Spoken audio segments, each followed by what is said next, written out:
So yun mga tropa peeps, so good morning, it's me Daddy Rod mga tropa peeps. So simulan na natin ang araw natin ngayon sa paglilibot ngayon araw na to mga tropa. Maghahanap tayo ng mga bagong kliyente.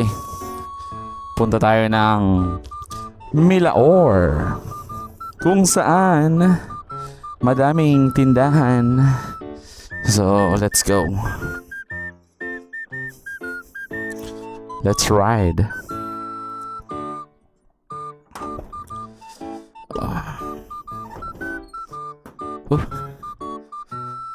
Sobrang init na.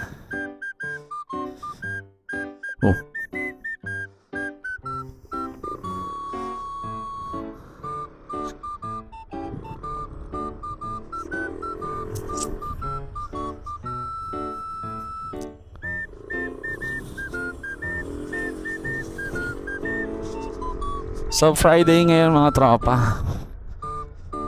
Malapit na ang endurance. Grabe, alas 9 pa lang pero sobrang naramdam ko na yung init mga tropa. Tapos nga pala, so nakikita ko nagbi-blink na yung oil natin. So kailangan na natin change oil. Ano pa lang 900. Ay, pwede na pala. So 900 pa lang, hindi pa siya 1,000 pero nagbi-blink na yung oil natin.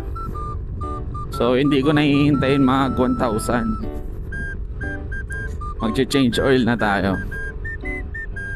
Kasi naka-format yan dyan once na nag-blink yan, pwedeng change oil na or baka nagbawas yung langis.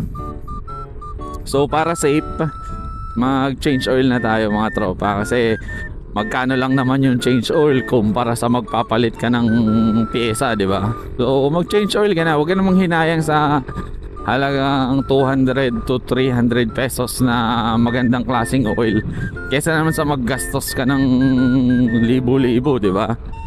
So diretso yan, pag na-damage yung natin, pyesa, karga agad yan. Biglang 232. Joke lang, hindi naman ako naghahangad ng 232 mga tropa pips. Mga lang, siguro kapag napag-isip-isip ko na para dito naman sa B3, siguro hindi na ako magto 200cc. Kasi meron na akong 200cc, meron akong 300cc.